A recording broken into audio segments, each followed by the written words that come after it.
L'Union européenne a adopté le RGPD, le Règlement général sur la protection des données, en mai 2018.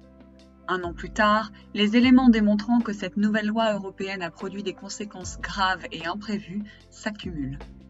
Voici 10 des problèmes les plus significatifs que nous avons pu observer à ce jour. Le RGPD a eu un impact négatif sur l'économie européenne. Selon une enquête d'opinion auprès de professionnels en fusion et acquisition, plus de la moitié des personnes interrogées ont cité la mise en œuvre du règlement par la société cible comme un obstacle majeur ayant empêché un nombre important de transactions. Le RGPD coûte cher aux entreprises devant s'y conformer. Les 500 plus grandes entreprises au monde ont dépensé environ 7 milliards d'euros en coûts de compliance à cette loi. Et cette somme ne fait qu'augmenter. Des outils en ligne ont même été créés pour transformer le RGPD en une véritable arme de nuisance, en facilitant l'envoi de requêtes à des entreprises qui doivent donc désormais y répondre sous peine d'encourir de lourdes sanctions. Le RGPD nuit aux startups numériques européennes. Depuis l'entrée en vigueur du RGPD, les petites entreprises européennes de la tech ont reçu moins de financement, une diminution d'en moyenne 12,5 millions d'euros par mois et par pays, provoquée par le RGPD et qui pourrait détruire jusqu'à 30 000 emplois en Europe. Le RGPD réduit la concurrence sur le marché de la publicité numérique. Les annonceurs publicitaires ont perdu de leur visibilité sur le marché européen, en particulier des petites entreprises pour lesquelles cette perte s'est élevée entre 18 et 31% entre avril et juillet 2018, alors que le code de tracking de Google apparaît sur encore plus de sites. Le RGPD est trop compliqué à mettre en place pour les entreprises. D'après une enquête, plus de la moitié des professionnels de la protection des données interrogés affirment que leur organisation est encore loin d'être en conformité avec la loi ou ne sera jamais en mesure de s'y conformer.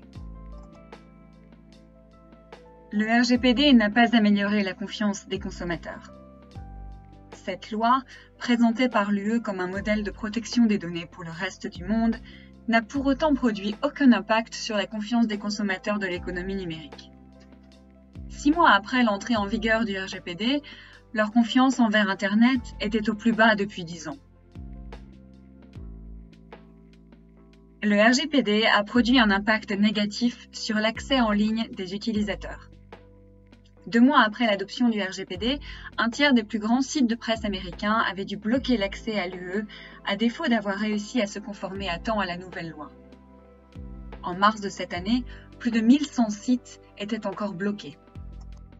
Le RGPD est trop compliqué à comprendre pour les consommateurs. Près de 2 tiers des Européens n'ont jamais entendu parler du RGPD ou ne savent pas exactement de quoi il s'agit. Et même parmi ceux qui connaissent la loi, dans de nombreux pays, une majorité ne sait toujours pas à qui s'adresser pour déposer une plainte en cas d'atteinte à la vie privée. Le RGPD n'est pas encore appliqué uniformément dans chaque État de l'Union européenne. La Grèce, le Portugal et la Slovénie n'ont toujours pas traduit le règlement dans leur législation nationale à ce jour. Le RGPD place les ressources des autorités régulatrices sous pression.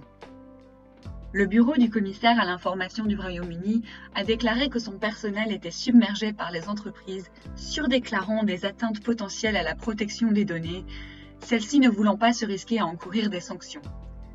La CNIL, l'autorité française chargée de la protection des données, affirmait quant à elle que ses moyens sont insuffisants pour faire face à l'inflation de plaintes et appliquer le RGPD.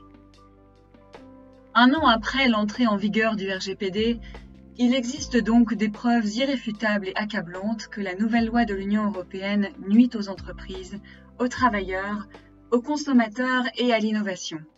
Il est temps de réformer le RGPD.